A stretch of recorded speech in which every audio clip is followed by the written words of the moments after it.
Hello, I'm Frances Deegan Horowitz, President of the City University Graduate Center. Welcome to Women, a series of programs for and about us. Today's program is about nurturing the future, with the focus on educating our most gifted children. And I'm delighted that Dr. Donna Matthews, Director of the Hunter College Center for Gifted Studies and Education, is able to join me today. She's an Associate Professor of Special Education at Hunter and co-author with Dr. Joanne Foster of Being Smart About Gifted Children, a guidebook for parents and educators. It's just been published in paperback by Great Potential Press. It offers pathways to enhancing the learning experience for both parents and students. Thank you for being here. I know you came to Hunter from Canada. Are you Canadian by birth? Yes, I'm Canadian. And where did you go to school? Elementary school, high school, London, Ontario, close to Toronto. Did university at the University of Waterloo, and then did my graduate work later when my children were little at the University of Toronto. And why gifted education? Mostly personal reasons. When I was doing my master's degree in counseling, intending to go on and become a clinical psychologist, the internship that I did, one of my internships, was in a school for gifted kids. And at the same time, my two little girls were having issues at their local school because they were advanced relative to their age peers. And they manifested their problems in very different ways, the two girls, my two daughters. So I became very interested in giftedness, that exceptionality. Doing the counseling work with the kids at the school for gifted kids, paying attention to what was happening with my two girls, I became intrigued by what our education is doing. What can we do for kids who are very smart? What is that about? How does intelligence develop? What is it? All those questions became more compelling. So I changed focus in midstream and specialized in giftedness in my doctoral work. And what aspect of giftedness interested you? My doctoral thesis was on domain specificity. So I was very interested Define that. Yeah, sorry, yes. I became aware as I began to work with kids and teachers around giftedness that giftedness or intelligence is not the single construct that many people seem to think of it as, the notion of an IQ describing a person's competence. The more I learned about this, the more that didn't make good sense on the ground. So I was interested in exploring to what extent is giftedness a domain-specific or subject-specific attribute. The work that I did was with kids, early adolescent kids, where we really begin to see the separation of ability areas developing very strongly.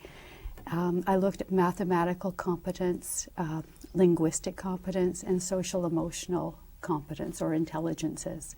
And the work that I did at that point in the doctoral thesis provided some nice evidence for the domain specificity of cognitive development, even among these kids who had been identified as gifted on the basis of IQ scores. So the kids appeared to be a homogeneous population. They appeared to be all gifted, and so a lot of people think that means something in terms of programming. But as I investigated this, the more I thought, well, no, within any given subject area, there are some kids who are really, really smart and very advanced, and some kids who are operating more at the normal average level. So there are obvious, real educational programming implications of that. So teachers in a class for gifted kids have to be able to differentiate their programming just as teachers in regular classes do. You, in this very interesting book, you make the distinction between what you call the mastery model and the mystery model of giftedness. What does that mean? The mystery model is the term that my co-author and I are giving to a traditional categorical model that tends to be IQ based and looks at giftedness as an attribute of the person. So you can say this person is gifted, and then by implication, these people are not. So there's a category of person that can be identified in this, what I call the mystery model. Why the term mystery? Because it's mysterious where that comes from, what's that about. It seems to be a gift. Very often, you know, that there's something that's been bestowed on the person. And the kids themselves, their parents, very often don't understand what this means. What does it mean to be gifted? Does that mean that I need to be the best in my class at everything? Does that mean that I learn really easily, that I learn really quickly, that I don't have to do my homework and I should still be getting the best score? There are a lot of mysteries associated with getting the label for kids, for their parents, and also for teachers. I've spoken to so many teachers working in settings for gifted kids, and they don't know what that means. What does giftedness mean? What should I be doing for these children? So, I mean, we develop all kinds of ideas about this in the absence of real knowledge. You know, giftedness means this or that or the other thing, but it continues to be mysterious from that standpoint. And the mastery model? The mastery model, in contrast, is very simply a deviation from the mean. It's an exceptionality. So a kid can master, has mastered, let's say, mathematics. So it's a domain-specific phenomenon. The mastery model is about competence relative to age peers. So that the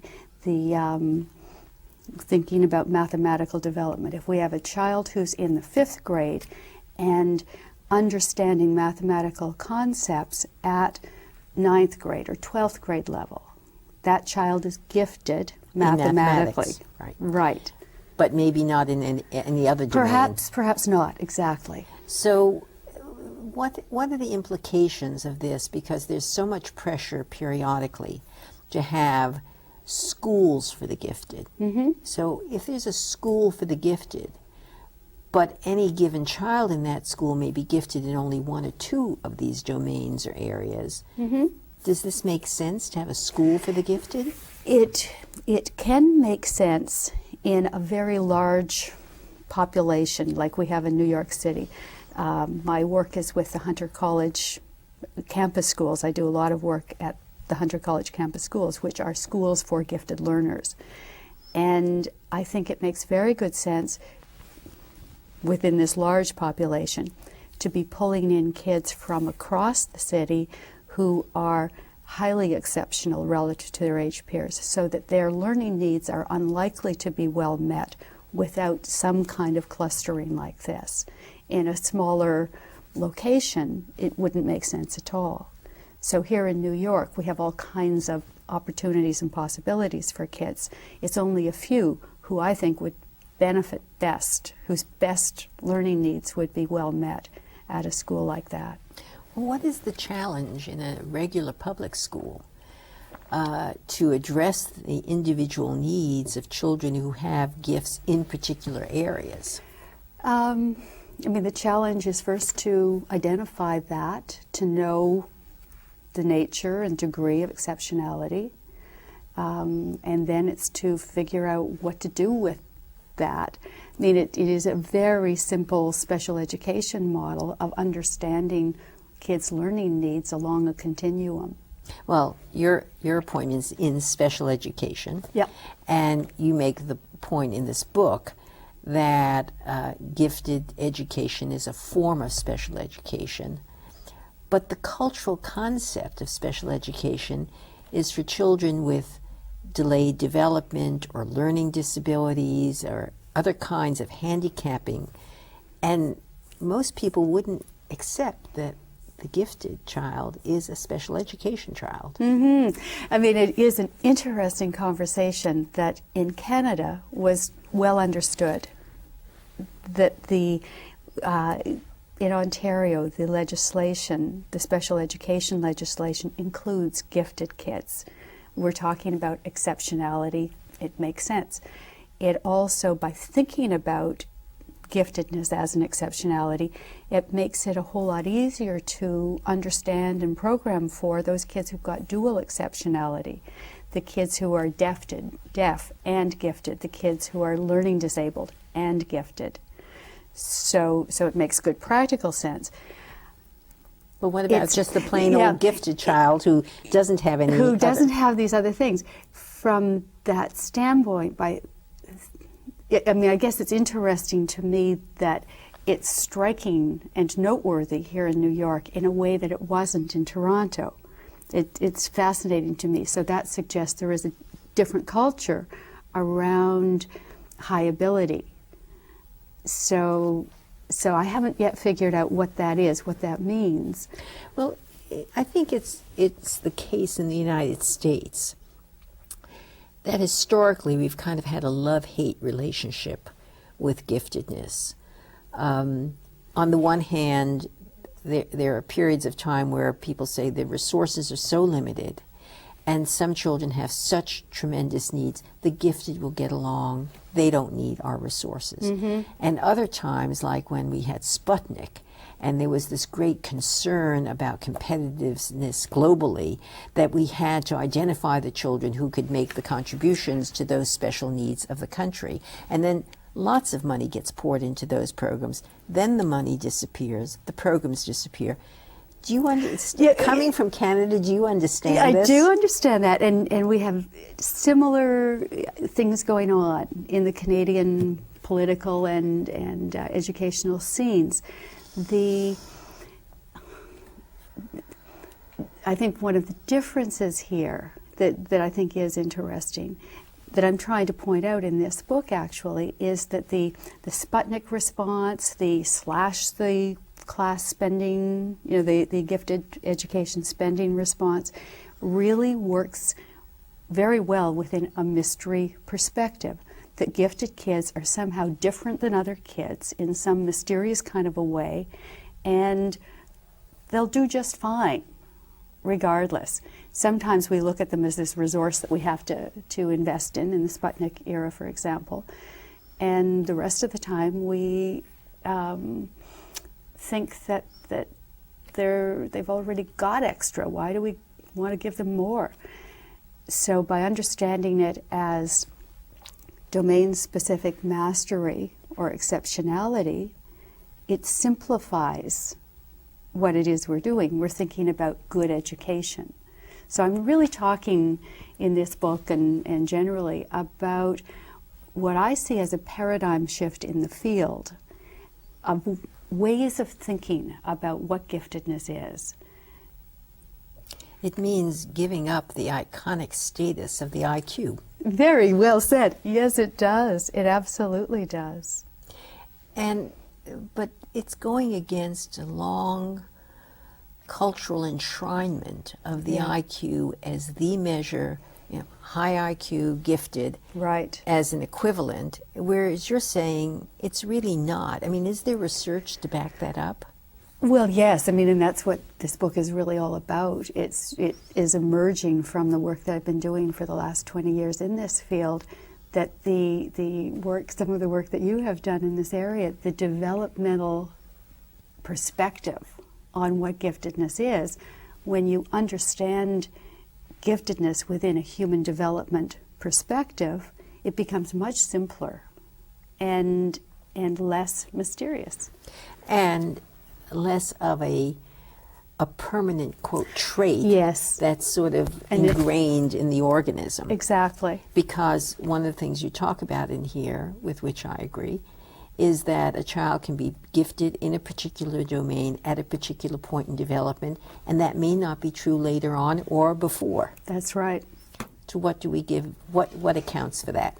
Well, I mean, the developmental pathways are so diverse. There are so many factors that lead any given person at any given point in time to have an intense, passionate engagement in any given subject area. So that if we have somebody growing up, for example, in a very rich learning environment, we can predict that given sort of other temperament, personality, social, emotional factors, that child is more likely than other kids to be highly advanced relative to his or her age peers, certainly in the early years of schooling. Now, it may not stick. That child may not continue to learn at that rate for lots and lots of reasons. So the giftedness may show up early, just as some kids grow tall very quickly, and then the rest of the world catches up and that early tall kid is no longer tall. We can see that with intelligence. And just as one kid is very short at the age of 5, he could grow up to be very tall by the time he's 25.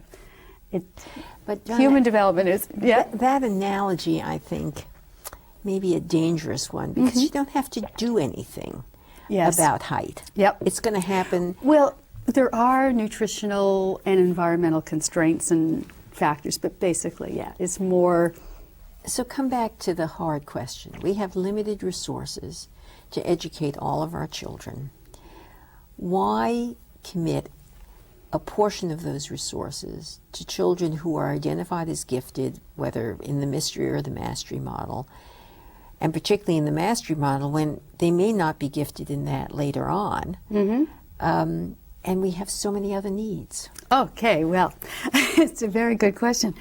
It seems to me that we owe every child an appropriate education, an education that's appropriate to their learning needs.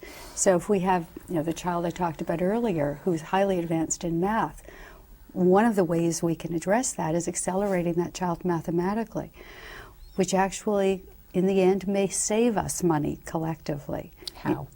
Well, acceleration is one of those things that if the child, if she's only gifted mathematically, she may not go through school faster than her age peers. If, however, she's also gifted in other areas, there are a lot of kids who could benefit from acceleration who are not being accelerated. There's a whole interesting but a book that's been written recently, A Nation Deceived, which is available online free, www.nationdeceived.org, that reviews all of the research on acceleration and talks about the economic savings. If I were making this argument, I might go in a different direction, and one that you point out in this book, that children who are advanced and whose needs are not being met in the classroom often become the children who are bored, disruptive, likely to slough off, develop bad habits. Is that an argument? Absolutely. It's also true.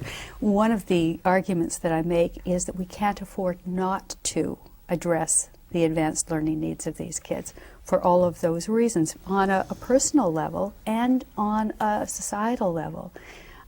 I don't think we want to waste those resources, and I also, so that's the societal argument, but on a personal level, I think we have an opportunity, if we understand what giftedness is, this advancement relative to the norm, we can support the development of potential in kids who might otherwise go on to be angry, might become gang leaders instead of societal leaders. So that's But, one of the things we do know is that someone, let's say, who's a gifted musician will never realize those gifts if they have no musical instrument to play on. Yep. As you know very well, one of the issues, particularly in the United States, is that so many gifted programs are not diverse, often because the potential gifts of children who come from underrepresented communities in the gifted programs have not had the environmental stimulation that would allow those gifts to come forward. Right. How do you deal with that question? I think that is a social policy question. I mean, the answer is really in about enriching the early environments, providing families in poor areas, for example. I think there's a big socioeconomic status factor there that we see as race. It shows up as racial differences within the gifted classrooms.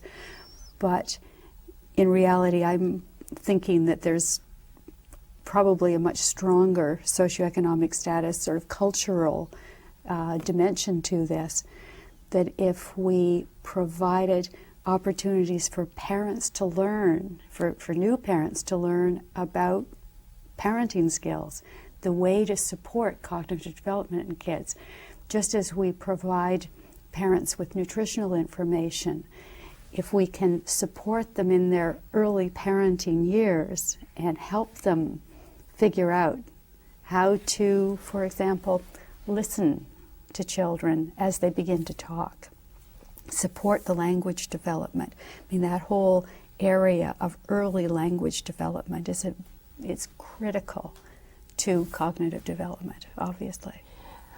How realistic is this?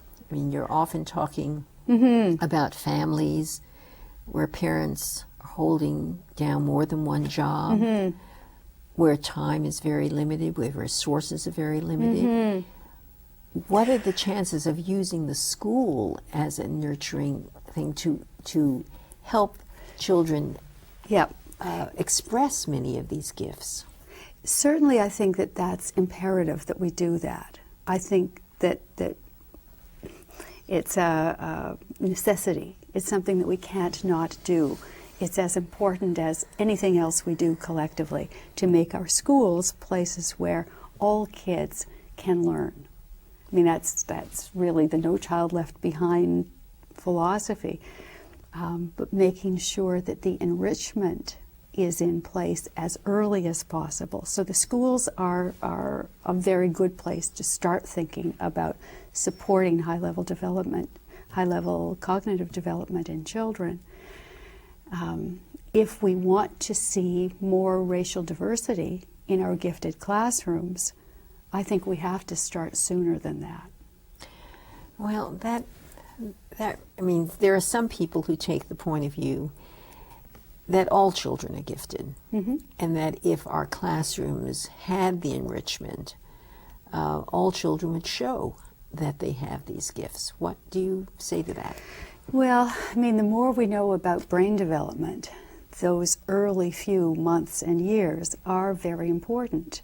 So, yes, there is lots we can do starting at age 4 or 5 when kids show up at school. There's lots we can do to support giftedness. But I think if those early years are not rich, stimulating in the kinds of ways we know lead to high-level development, we've lost something very important. Well, I'm not sure.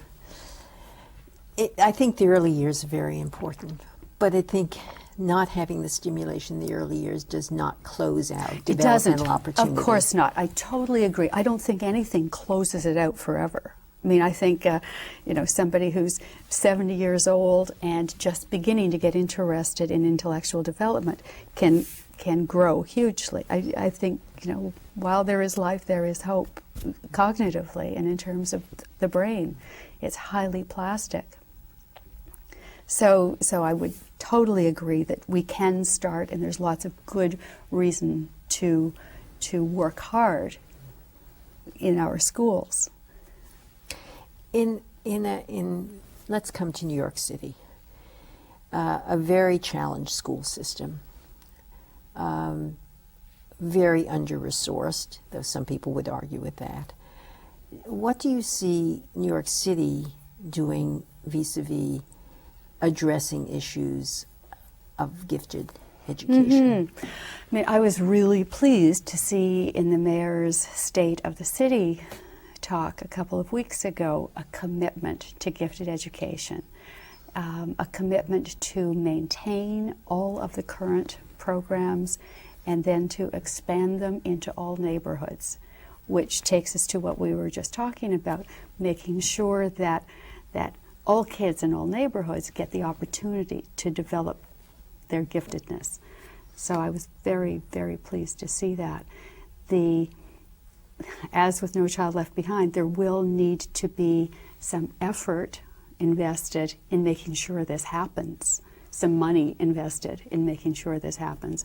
I'm sitting on the task force, the New York City Department of Education Task Force on Gifted Education, and we're having very interesting discussions about how to make this come true, how to develop resources in our schools that will support diverse kinds of giftedness. And I'm seeing a lot of enthusiasm, a lot of it seems to me, real commitment to that teaching learning process that enables that. And an acceptance of the mastery model? I'm working on that. Yeah, I think more than I would have thought. Huh. Yeah, I mean, the task force has been using Joe Renzulli as a consultant who works in the gifted field, is very well known in this field. And he and I are very much on the same page when it comes to the idea of diversifying our understandings of what giftedness is. I wish you lots of good luck, and I'm sorry that we're out of time. My thanks to Dr. Donna Matthews for joining us. Being Smart About Gifted Children, a guidebook for parents and educators, has just been published by Great Potential Press. For the City University Graduate Center and Women to Women, I'm Frances Deacon Horowitz.